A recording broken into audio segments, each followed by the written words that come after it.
You only see in others what you see in yourself, a blessing and a curse. It's one of my favourite sayings, and it was the exact place where I started doing my work. Let's get into it. At face value, it sounds compassionate, grounding, almost spiritual, a reminder to check your own judgments, to stay humble, to recognise that your external perceptions are often rooted in internal dynamics. But for those raised in families where tension, abandonment, anxiety, or silent emotional withdrawal were the norm, this phrase becomes far more than gentle truism. It becomes the doorway to projection, the entry point to fantasy, the mechanism by which false love forms. Because if your inner world has never been accurately mirrored, if your emotional experience was never grounded by the parent, if you had to guess what was safe, what was real, and when you were allowed to be visible, then what you see in others is not what's in them. It's what you hope for in yourself. And you'll keep looking for it in people, most likely to withhold it. When familiarity is built on lack, let's start with the nervous system. If your early environment taught you that love was conditional, or that visibility brought punishment, chaos, or rejection, then your emotional compass was wired not toward joy or expansion, but toward survival within anticipation. You learned to scan for subtle cues. You trained yourself to be pleasing, alert, reactive. You became hypersensitive to threat and deeply loyal to the few moments where warmth appeared. This is not dysfunction, it's adaptation. Your entire relational architecture was constructed around the need to avoid annihilation, emotional, psychological, or otherwise. But here's the trap. When someone walks into your life as an adult who feels familiar, who mimics the cadence of that parent, the tone, the teasing, the gaze, your system lights up, not because they are good, not because they are safe, because they feel like home. This is where the saying begins to distort. You only see in others what you see in yourself. Now, what you're seeing in them is the part of you that never got met, and you want to finally be met by someone who looks just like the one who couldn't do it. Idealization is not love, it's annihilation in disguise. In MPIT, we map this precise moment using the annihilatory stress response, ASR1, the original nervous system reflex formed when the child reaches for the object, the parent, and finds nothing there. That annihilation doesn't disappear.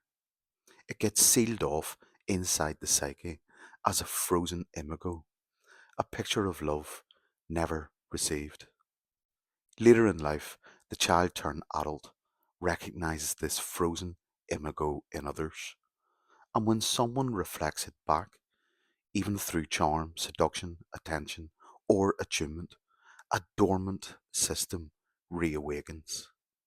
But it's not the adult self falling in love, it's the wounded, unmet child attempting to complete the attachment cycle through someone who looks like salvation. This is the gateway to fantasy, and fantasy always feels like clarity until it doesn't. The collapse of perception. You only see in others what you see in yourself, a blessing and a curse. But what if what you see in yourself is distorted?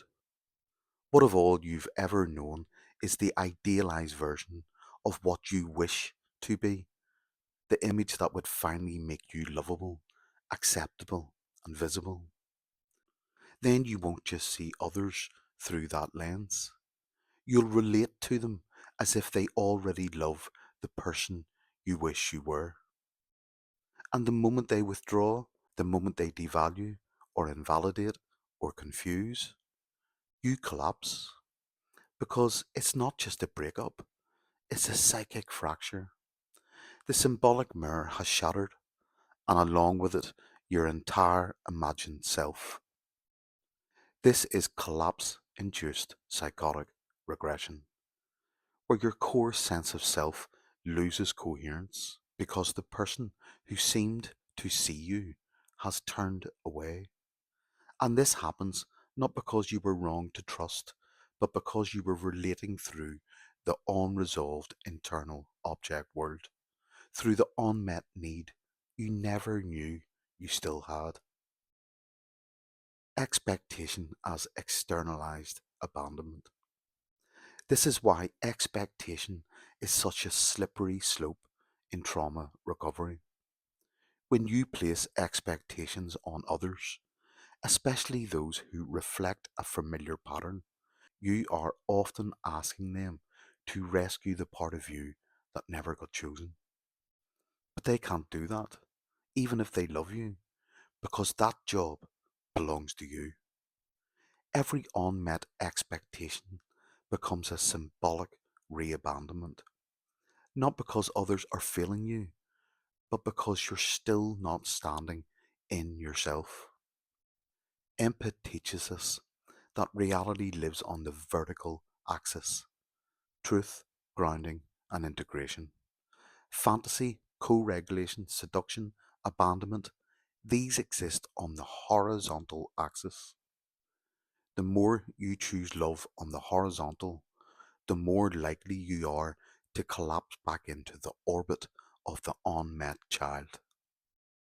So what do we see in others? Not just what we see in ourselves. We see what we were told we had to be, what we were punished for wanting, what we hoped would complete us, what we feared we would never desire. And all of this, every layer, will inform how we see others. It's not a conscious process. You can't think your way out of it. This is symbolic perception, meaning that your nervous system reads others not by what they do, but by how they feel in the symbolic constellation of your history. That's why you miss red flags. That's why you fall hard for people who are not safe. That's why you collapse when the fantasy breaks. It's not your fault, but it is your task to learn to see again. You only see in others what you see in yourself, a blessing and a curse. In the healing space, let's revise it. You only see in others what was never safely mirrored in you and what your nervous system still hopes to complete. It's not wrong to see beauty in people, and it's not wrong to want to be loved. But when perception is still fused to fantasy, when the ASR is still regulating your gaze, and when your true self is still orbiting around a vanishing center, reality will remain distorted.